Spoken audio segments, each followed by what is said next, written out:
Olá, amigos, uma boa noite a todos. Está entrando no ar mais uma edição do programa Assunto Cidade, programa que aqui com você todas as noites debate alguns dos principais assuntos de Guarujá e também do distrito de Vicente Carvalho. Toda noite recebemos um convidado especial, uma pessoa de destaque na sua área de atuação, que nos ajuda a desenvolver o tema ou os temas propostos.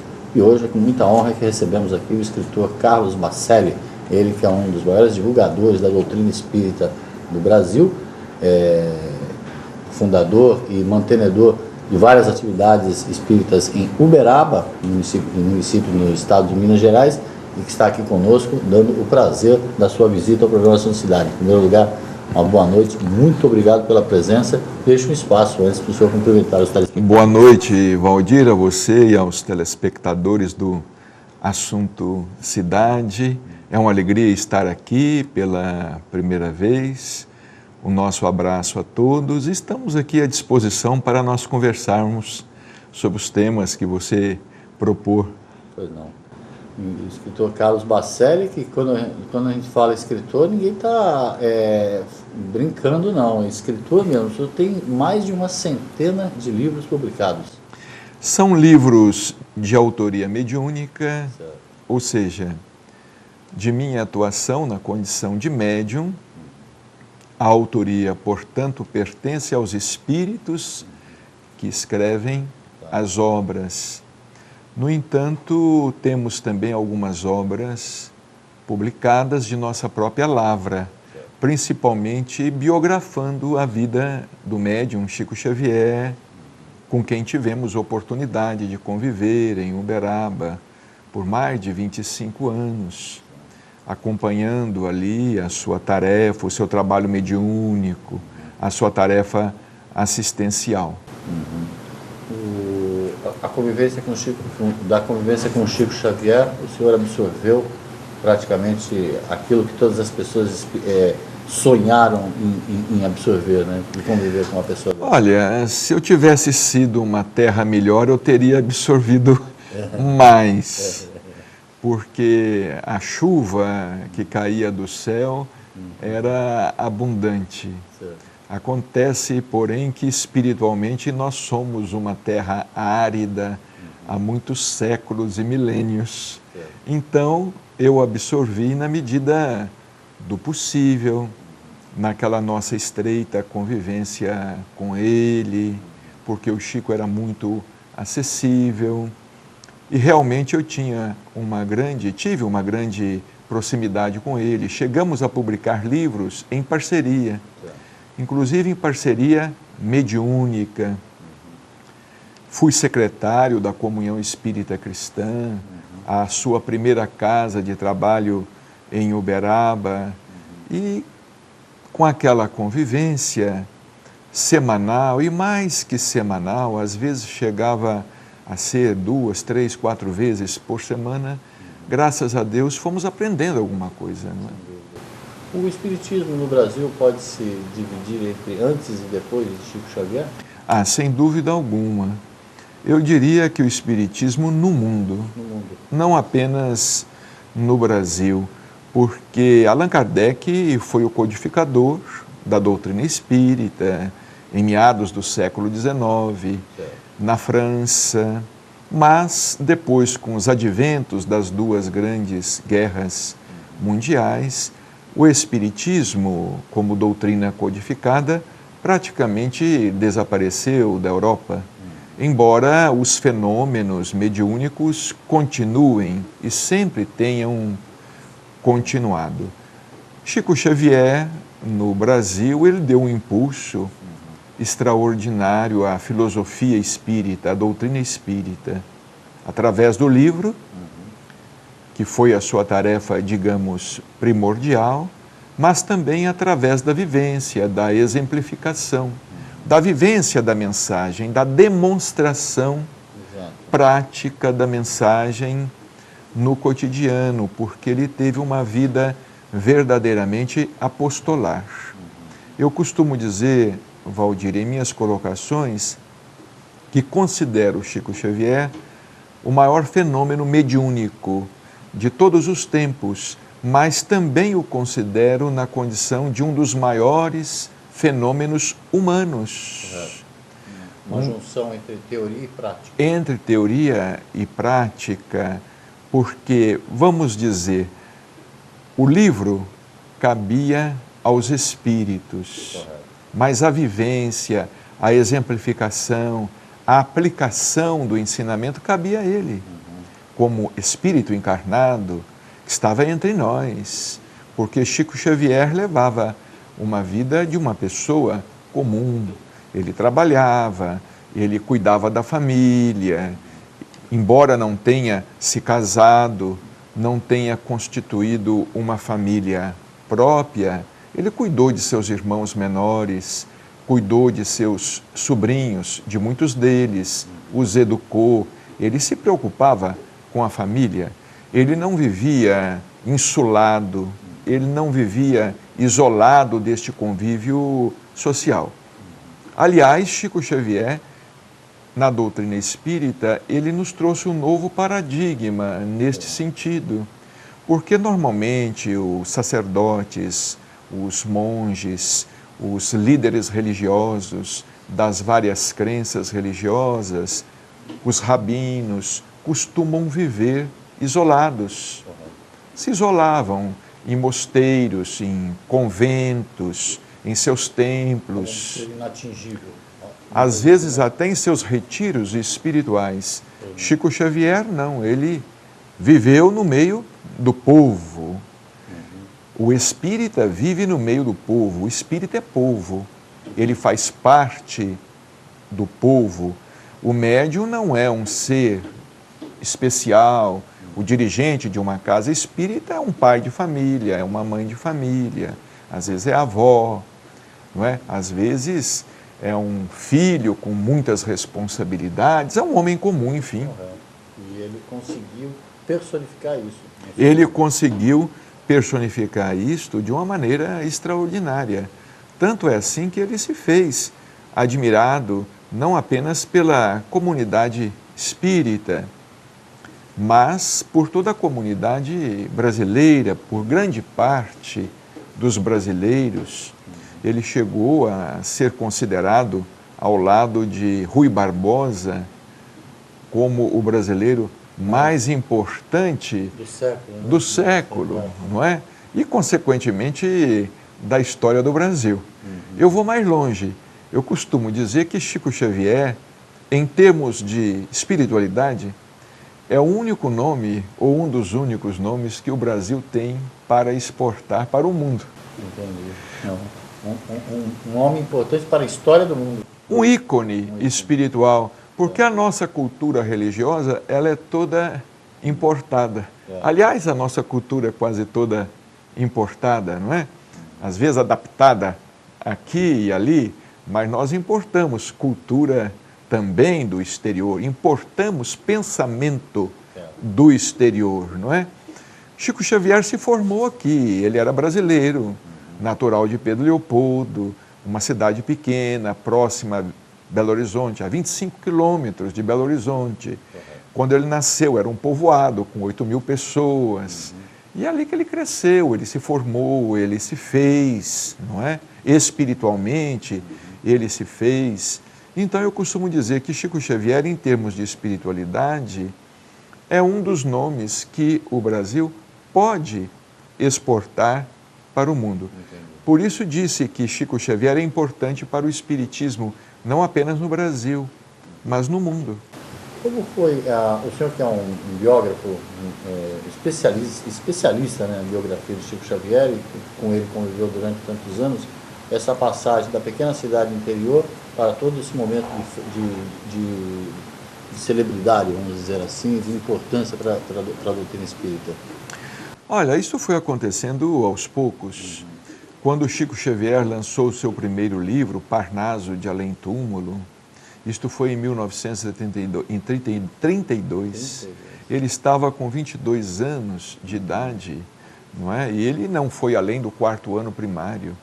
Agora, Chico Xavier, um garoto com 19, 20, 21 anos, e aos 22 anos publicando uma obra de grande importância literária, porque A obra Parnaso de Além-Túmulo chamou a atenção da Academia Brasileira de Letras.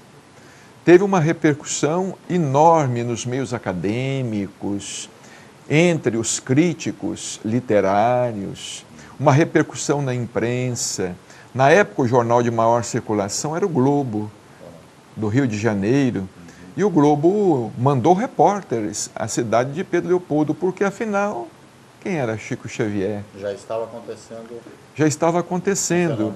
As coisas foram acontecendo aos poucos, porque ele recebia mensagens, por exemplo, de Castro Alves, de Augusto dos Anjos, Olavo Bilac, Cruz e Souza, grandes poetas da língua, hoje, infelizmente, quase que desconhecidos da nossa juventude, não é? Mas ele recebia também poetas portugueses, Guerra Junqueiro, Antero do Quental, João de Deus, Júlio Diniz. E toda essa repercussão, se o senhor me permite, num momento, numa época da história do mundo que a comunicação não tinha tantas facilidades como temos hoje. Sem dúvida alguma, não tinha, nós não tínhamos, né? Eu fico imaginando o que seria Chico Xavier hoje com a internet. Com a internet, na hora que você começou a falar, já fiquei, a primeira coisa que É verdade, porque o Chico psicografava a lápis, né? Exato. Lápis, uma lauda de papel. E vejamos, ele, mesmo assim, escrevendo manualmente, até o presente momento, são 465 livros publicados. Imaginemos se ele digitasse, não é? Se ele pudesse ter digitado estas obras no computador. Certamente nós teríamos aí um número muito maior de obras que os espíritos teriam produzido por intermédio dele, não é? Certo. O Chico Xavier recebia na sua casa, uma vez por semana, ou o senhor me corrija se eu estiver errado, mais que uma vez por semana, um fluxo muito intenso de pessoas. É verdade. Como era essa relação dele com essa procura excessiva de pessoas, assim, praticamente o endeusavam, assim, como é que ele convivia com isso? Olha, ele convivia naturalmente, porque ele se considerava um servo do Cristo. Como ele costumava sempre repetir, eu sou um cisco. A obra não me pertence, a obra pertence aos espíritos e, em última análise, a obra pertence a Jesus Cristo. Certo. Ele se sentia na condição de um poste. Correto. No qual alguém houvesse de pendurado uma lâmpada para clarear, para iluminar os caminhos. Então, ele recebia a todos com muita paciência, com muito carinho. Interessante, porque ele era muito mais procurado por não espíritas do que propriamente por espíritas. Porque Chico também, ele tinha faculdade de cura. Ele era médium de cura. Durante muitos anos, ele funcionou como médium receitista. Certo. Por intermédio dele, os espíritos receitavam homeopatia. Vamos pensar na saúde no Brasil hoje. E vamos pensar na saúde do Brasil, por exemplo, na década de 30, na década de 40, na década de 50. Então, os médiums eram muito comuns. Exato. Eles receitavam homeopatia, eles não receitavam alopatia, porque sempre houve aí uma proibição a este respeito. Esse procedimento. Mas a homeopatia é uma farmácia, é uma terapêutica livre, não é? Então os espíritos, por intermédio dele, receitavam muitos medicamentos homeopáticos e ele era procurado por pessoas desenganadas pela medicina, pessoas com câncer, pessoas com problema cardíaco, pessoas cujos filhos estavam doentes em casa, pessoas cegas, pessoas que, enfim, tinham problemas, graves problemas de saúde e que já haviam recorrido à medicina. Entendi. E procuravam Chico Xavier, procurando através dele uma intervenção do mundo espiritual. E essa intervenção vinha, porque nós tivemos oportunidade de observar, de acompanhar muitos processos de cura. Chico Xavier curava. Entendi. Ele não curava, vamos dizer, apenas almas doentes, espíritos doentes, mas ele também concorreu para que os espíritos curassem muitos corpos doentes. Vimos muitas pessoas recuperarem a saúde, não é? Agindo como um instrumento mesmo. Às vezes, recebendo um abraço dele. Às vezes, recebendo um abraço dele. Às vezes, recebendo dele um aperto de mão. Às vezes, recebendo dele uma receita homeopática, que a pessoa ia aí numa farmácia de manipulação, manipulava aquele medicamento, até sem acreditar muito, porque já tinha percorrido muitos especialistas, já tinha consumido muito dinheiro, mas a verdade é que a pessoa recobrava a saúde. Como é a vida sem Chico Xavier? A vida sem Chico Xavier é uma vida cheia, porque ele nos deixou cheio de trabalho. Deixou muita tarefa. Ele nos deixou cheios de trabalho, a todos nós, os espíritas, porque existe muito trabalho para ser feito. Como diz o doutor Inácio Ferreira, um espírito que nos assiste, para quem quer trabalhar espiritualmente, o mundo hoje é uma terra fértil. Certo. Porque o homem nunca esteve tão necessitado, necessitado de paz, necessitado de esperança, de uma palavra de conforto, necessitado de fé, necessitado de auxílio espiritual e, por que não dizer, até mesmo de auxílio material. Porque ainda muitas pessoas passam necessidade, passam fome. Existem muitos mendigos ainda na rua, muitas crianças ainda sem escola, as crianças e os jovens nas drogas. Então, o mundo de hoje é um mundo muito fértil para quem deseja desenvolver uma tarefa espiritual. Então, Chico Xavier nos deixou repletos de trabalho. Eu queria lhe perguntar, pegando já esse veio da conversa, qual a visão do Espiritismo sobre a existência de pobres e ricos?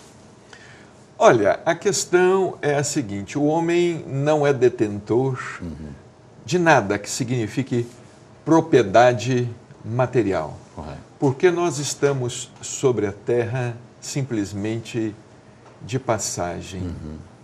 Nós vamos deixar sobre a terra até mesmo o corpo que ocupamos. O homem nada mais é que o usufrutuário desses bens.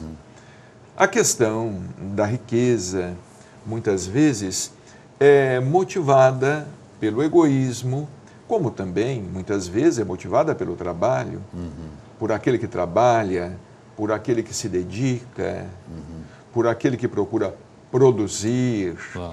E a riqueza, ela é importante, não é? Chico dizia que o dinheiro é como o sangue que corre no organismo social. Mas ele tem que correr. Circular. Tem que circular. Porque se ele não circular, ele vai formar coágulos. Exato. E se ele formar coágulos, como tem formado, não é? Então esse organismo social vai apresentar doenças, como tem apresentado. Certo. A miséria é uma doença, a violência é outra doença. Exato. Tudo isso é decorrente da má distribuição de renda, da falta de incentivo a quem deseja estudar, a quem deseja trabalhar. Porque a verdade é que o mundo tem avançado, nós não podemos negar isto. O mundo tem progredido, o mundo tem avançado, mas ainda há muito para ser feito no campo social, no campo da justiça social. Nós precisamos investir muito mais. Por exemplo, o Brasil. Se não houvesse corrupção no Brasil, o Brasil talvez fosse, se não a primeira, mas a segunda economia do mundo. É verdade.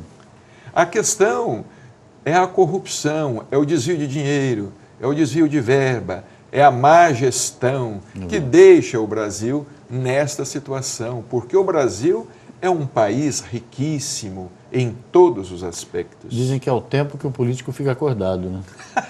Que é o tempo que nos atrasa, que nos leva para trás. Mas nós não podemos, Valdir, também ocupar apenas o político, né? Infelizmente, porque essa doença, ela praticamente tem contaminado Certo. todos nós, né? Exato. Às vezes, quando nós vamos fazer uma compra num mercadinho ou num armazém, recebemos um troco errado, se aquele troco nos beneficia, nós não devolvemos. Sai de fininho, né? É corrupção também. É verdade, é verdade. É desonestidade também, não é? Com certeza. Então, às vezes, nós nos referimos assim aos políticos porque, evidentemente, são os administradores, são os que lidam, vamos dizer, com maior responsabilidade, não é? Mas nós todos temos colaborado no dia a dia para a existência da corrupção, não é? Mas é mais fácil pôr a culpa em alguém, né? Mais fácil, É verdade. mais fácil colocar a culpa em alguém, não é? Bom, o escritor Carlos Bacelli está conversando conosco hoje no programa Assunto Cidade por conta de uma agenda organizada aqui para a sua visita à Baixada Santista. Ele que não é a primeira vez que visita a Baixada Santista e Guarujá. Vem visitando aí ao longo de sua existência e ajudando a divulgar a doutrina espírita pelas várias comunidades aqui de Guarujá e também da Baixada Santista. No segundo bloco nós vamos conversar um pouco mais sobre essa agenda, sobre as atividades que o escritor Carlos Bacelli desenvolve aqui em Guarujá e voltamos já que o intervalo é rapidinho. Fique conosco.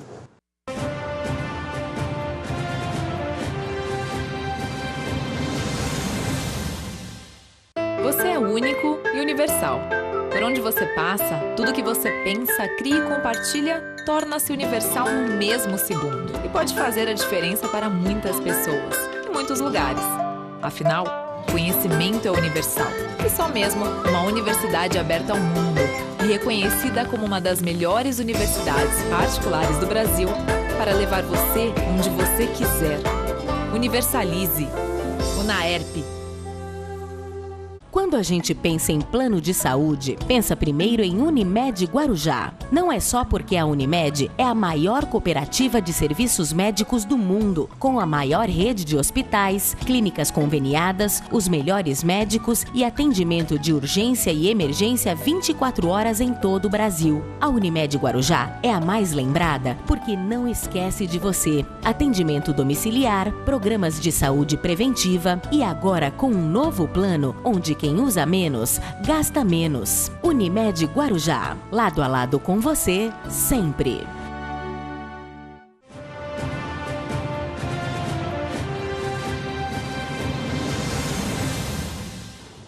Bem, amigos, voltamos para mais um bloco do programa Assunto Cidade. Hoje, com a honra de receber aqui o escritor Carlos Bacelli, ele que é um dos divulgadores da doutrina espírita, um dos maiores biógrafos de Chico Xavier, residente em Uberaba, onde também desenvolve suas atividades filantrópicas, inclusive, e também dentista, Carlos Bacelli, dentista aposentado. Aposentado. Fui odontólogo durante muitos anos, como funcionário dos Correios, telégrafos também. Muito bom. E no primeiro bloco conversamos aqui muito sobre a vida de Chico Xavier e sua importância tanto para o espiritismo quanto para a própria humanidade, posto que deixou aí, usando as palavras do próprio escritor Carlos Bacelli, várias tarefas para a humanidade desempenhar daqui para frente após a sua passagem. No finalzinho do primeiro bloco conversávamos sobre essa relação entre pobreza e riqueza e o quanto as pessoas podem ajudar a transformar o seu próprio cotidiano, a sua própria existência. Só para engatar esse assunto, em junho a juventude se manifestou sobremaneira em várias cidades brasileiras, buscando uma nova ordem, talvez uma nova ordem social. Muita gente não sabia nem o que estava buscando, mas alguma mudança a juventude disse que queria. Como o senhor viu essa questão, o senhor que tem uma vivência bastante forte aí nessa questão? Olha, de maneira muito positiva. E, pessoalmente, acredito que essas manifestações precisam continuar. Correto. Embora de maneira ordeira, organizada, sem balbúrdia. Eu acredito até que esta balbúrdia que foi incrementada já com o propósito de anular essas manifestações. Eu acredito que foi muito útil, está sendo muito útil, E nós precisamos de continuar com essas reivindicações públicas, porque aqueles que estão no poder, os nossos líderes, aqueles que decidem, os deputados, os senadores, não é? Os prefeitos e, vamos dizer, os vereadores, eles precisam sentir que o povo está atento, acordado, e que o povo está fiscalizando o mandato que foi conferido a eles através do voto, e que eles precisam de honrar esse mandato e de desempenhar as suas funções com dignidade.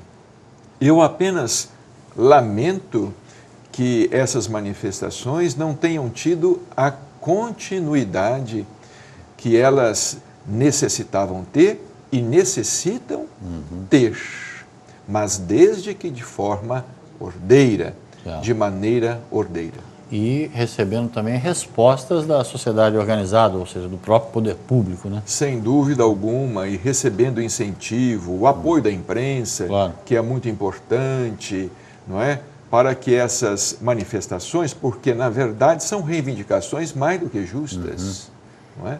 São reivindicações mais do que justas, porque o Brasil é um país que está patinando, não sai do lugar, não é?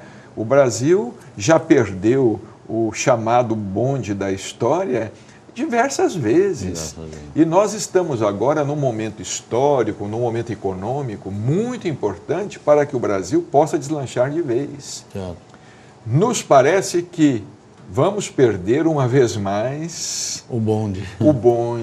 Vamos perder uma vez mais a oportunidade de o Brasil se firmar como uma das economias mais estáveis. Sem dúvida. Mais estáveis do mundo. Então a juventude precisava de continuar. O espiritismo e a filantropia caminham juntos de uma maneira bastante evidente, né? O espiritismo, apesar de defender a filantropia, de agir com filantropia, não é uma doutrina acomodada com o estado de coisas. Pelo contrário, defende transformações sociais que não que pressuponham o fim da filantropia, porque isso talvez nunca seja possível, mas que a sociedade se transforme o suficiente para que cada um tenha aquilo que merece. É verdade. A doutrina espírita não fica apenas no campo teórico. Toda casa espírita é um centro de oração, mas é também um centro de trabalho, de atitude, junto à comunidade. As casas espíritas, quase todas elas, foram erguidas e ainda são erguidas na periferia, no meio da carência, da necessidade, junto às comunidades carentes. Quase toda casa espírita possui diversas atividades assistenciais voltadas para a criança, voltadas para o jovem, para as mães, para as gestantes. Claro que os nossos recursos são mínimos, os nossos recursos materiais são mínimos, mas nós procuramos fazer a multiplicação dos pães e dos peixes, porque, segundo o último IBGE, no Brasil, os espíritas talvez estejam aí em torno de 2, 3% da população, não é? Se nós levarmos em conta que somos realmente assim uma minoria, o trabalho que fazemos é um trabalho extraordinário, é um trabalho, vamos dizer, que deve ser levado em consideração, não é? Porque somos 2, 3% da população e o trabalho é intenso. O espírita, não é? Ele funda escolas, creches, hospitais, oficinas de trabalho, porque os espíritos nos ensinam que o centro espírita, ele não é apenas um templo de oração, ele também é uma escola. É um pronto-socorro espiritual, é uma escola, mas também é uma oficina. Um centro espírita é tudo isto, não é? E outra coisa, o Espiritismo nos conscientiza, você falou em filantropia, muito bem. O Espiritismo nos ensina que, em matéria de, vamos dizer assim, de praticar caridade, ajudar o próximo, nós é que somos mais ajudados. Entendo. Não é? Porque às vezes nós entregamos a uma pessoa, vamos dizer, uma cesta de alimentos, mas em troca nós recebemos paz no coração. Isso é muito mais importante. Isso vale muito mais. Você veja que essa troca é até injusta. Claro. Você entrega alguma coisa para o estômago de quem está faminto e recebe alguma coisa para o seu coração. Isso não tem preço. Não tem preço. Isto é a generosidade do Cristo. Exatamente. Por isto que Jesus nos fala, mais bem-aventurado é dar que receber. Então nós temos essa compreensão na doutrina espírita. Muitas pessoas falam, pejorativamente, muitas pessoas dizem que nós, os espíritas, fazemos assistencialismo. Correto. Porque, infelizmente, hoje... Sob críticas, inclusive. Sob críticas. Porque você veja, Valdir, hoje, inclusive, a palavra caridade foi tão enxovalhada, ela foi tão humilhada, ela foi tão espezinhada, que hoje a palavra caridade chega a ser até pejorativa. Exato. Você fala em fazer caridade, muitos dizem assim, mas as pessoas não estão precisando de caridade. As pessoas estão precisando de cidadania. Mas aí então nós falamos, nós podemos praticar o bem, a filantropia. Pratique você a cidadania. Exato. Cada um tem o seu papel claro. nessa história. Eu me lembro de Chico Xavier, uma vez num programa de televisão, um médico fez esta pergunta a ele, não é? Assim, Chico, vocês os espíritas, por que vocês, em vez de dar o peixe, vocês não ensinam a pescar? Aí o Chico disse assim, olha, nós todos estamos trabalhando na construção de um edifício, do edifício social. Correto. Existem aqueles que trabalham na superestrutura do prédio, existem aqueles que trabalham nas estruturas do prédio, existem aqueles que trabalham na infraestrutura do prédio. Nós estamos trabalhando na infraestrutura do prédio. Na alma. Não é? Agora, vocês, ele não disse isso, mas ele deixou subentendido.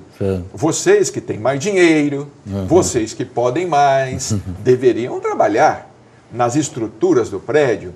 Vocês podem ensinar a pescar, não é? Claro. Porque nós, os espíritas, graças a Deus, aprendemos a enfiar a mão no bolso, não no bolso dos outros.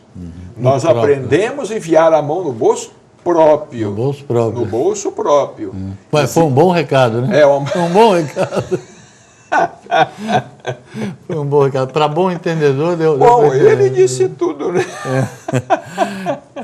O escritor Carlos Bacelli também está na Baixada Santista, também parte da sua programação, também como objetivo divulgação do seu último livro, né? Não perdeu a conta ainda. Eu não conto. Não? Porque se eu contar, complica. Isso aí é dos espíritos. Certo. Eu realmente não conto, né? Mas fale um pouco sobre o Nós último estamos aqui fazendo o lançamento dos nossos dois últimos, praticamente dois últimos livros. Um de Paulino Garcia, um autor espiritual que sempre escreve por nosso intermédio. Meu filho nasceu no além. E o mais recente, eu também voltei, de Irmão Zaqueu, que trata-se de um pseudônimo. Pseudônimo utilizado por um espírito escrevendo sobre a vida espiritual. Certo. O trabalho o trabalho da atividade do espiritismo na Baixada Santista e mais especificamente no Guarujá, o senhor acompanha com bastante afinco? Há muitos anos, nós temos aqui muitos bons amigos aqui no Guarujá, em toda a Baixada, e aqui viemos pela primeira vez a convite do nosso caro João Elias, que é lá o presidente do Lar Espírita Cristão, Irmã Elizabeth, que fica aqui no Guarujá, não é? Temos muito bons amigos, como o João Elias, como o Fernando, como o Edson, nos hospedamos com eles, não é? E viemos aqui pela primeira vez a convite do nosso João Elias e visitamos várias cidades aqui da Baixada, né? Nós estivemos em Cubatão no sábado, lá no Centro A Caminho da Luz. Ontem estivemos em Santos, lá no Maria Máximo. Hoje vamos estar aqui no Guarujá, no Lar Espírita Cristã, Irmã Elizabeth, né? Amanhã vamos estar na Praia Grande, lá no auditório Roberto Marinho, me parece, da prefeitura lá de Praia Grande. Já estivemos em São Vicente, enfim, em diversas outras cidades, Ubatuba, fazendo palestras. E mais uma vez o senhor participou do programa Fronteira da Ciência, que parece que toda vez já conta com a sua presença. Assim como eu quero contar também toda visita. Sem dúvida, para mim será uma alegria, uma oportunidade, não é, da gente expor a mensagem do Evangelho, não é? Certo. Porque a gente fala assim, Espiritismo, Allan Kardec, mas eu gostaria de aproveitar a oportunidade para dizer que a figura mais importante do Espiritismo não é Allan Kardec. A figura mais importante do Espiritismo é Jesus Cristo. Claro. Não existe Espiritismo sem Jesus. Espiritismo é Evangelho de novo. Allan Kardec nos ensinou isto. Allan Kardec foi o restaurador da doutrina cristã, que, do ponto de vista doutrinário, teológico, foi se desvirtuando ao longo dos séculos, não é?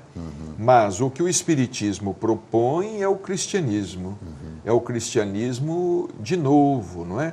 Claro, trazendo novas informações a respeito da vida, além da morte, porque hoje nós já estamos no terceiro milênio da era cristã, não é?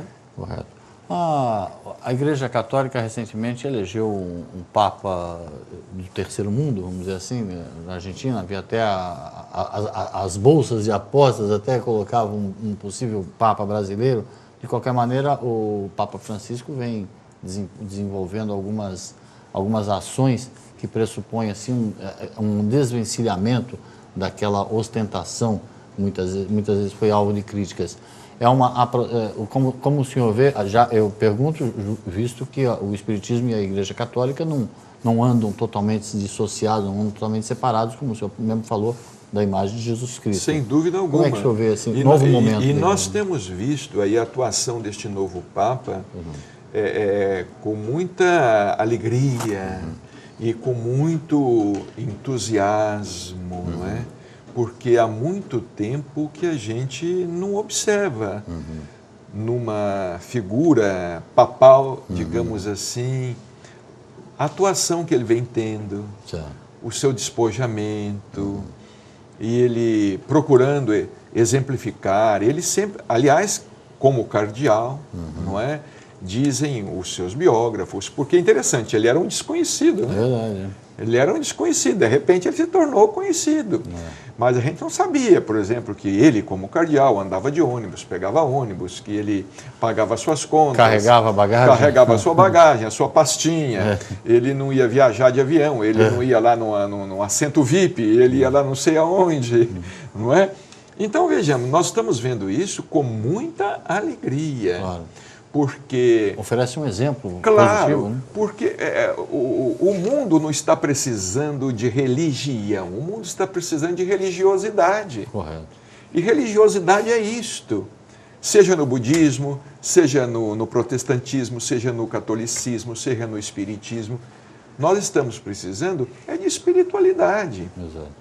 Como escreveu Allan Kardec, o espiritismo não surgiu para substituir religião nenhuma. Nós queremos que as religiões elas se vitalizem cada vez mais diante do materialismo. Claro. Porque, na verdade, o verdadeiro adversário da religião é o materialismo e não a outra religião. Infelizmente, o homem não entende isto. E trata a religião como se fosse um assunto político, como se fosse um assunto de poder, não é como se fosse clube de futebol. Religião não é clube de futebol. Não é? Graças a Deus, na doutrina espírita, nós temos essa compreensão. Religião se discute, sim. Sim, podemos, vamos dizer, não seria propriamente uma discussão, claro, porque essa palavra lembra muito atrito, polêmica, mas religião se dialoga. Claro. Não é? Com certeza. Religião se dialoga, religião se conversa. Vamos conversar, vamos dialogar, vamos nos acertar. Porque, como diz o Espírito por nosso intermédio, os pontos que nos unem são muito mais numerosos que os pontos que nos distanciam. Correto. Não é verdade? Os pontos que nos unem, que unem as diferentes religiões, olha, nós pregamos a sobrevivência, a existência de Deus, não importa o nome, não é? A bondade, o amor, não importa o nome. Falamos que somos todos irmãos, mas na hora de demonstrar isto, é uma confusão muito grande. É verdade. Bom, o programa Sociedade hoje conversando com o escritor Carlos Baccelli, ele que sua passagem aqui pela Baixada, mais uma passagem pela Baixada Santista, aproveita para divulgar seus últimos lançamentos literários. Queria lhe agradecer muitíssimo pela entrevista. Eu que deixar agradeço. Um espaço antes de terminar para o senhor se despedir do telespectador. Valdir, eu que agradeço pela sua bondade, pela sua simpatia, pela sua acolhida, pela sua vibração boa, não é? E queremos aproveitar aqui para transmitir as nossas vibrações a todos aqueles que estiverem acompanhando ou que forem acompanhar este seu programa que é apresentado aqui semanal. Quase que diariamente. Quase que diariamente, não é? Que Jesus possa nos abençoar, nos dar forças, estar aí se aproximando do Natal, uma época tão linda, não é? Eu acho o Natal uma época linda, mas eu acho também, ao mesmo tempo, que é uma data alegre e triste, né? É a data mais alegre, mas de repente passa a ser também a mais triste, porque a gente nota as disparidades. As diferenças sociais. As diferenças sociais, né? E que nós possamos, então, aproveitar essa data do Natal para trazer Jesus mais perto de nós. Correto. Não é? Ou então, melhor dizendo, para nós nos aproximarmos mais do Cristo, porque mais perto de nós Ele sempre está. Correto. Não é? Muito obrigado pela presença. Contarei, então, com sua visita sempre que vier a Baixada Santista e ao Guarujá. Estaremos aqui assinando o ponto. Com certeza. Obrigado a você pela audiência. Voltamos amanhã com um novo Assunto Cidade. Uma boa noite a todos.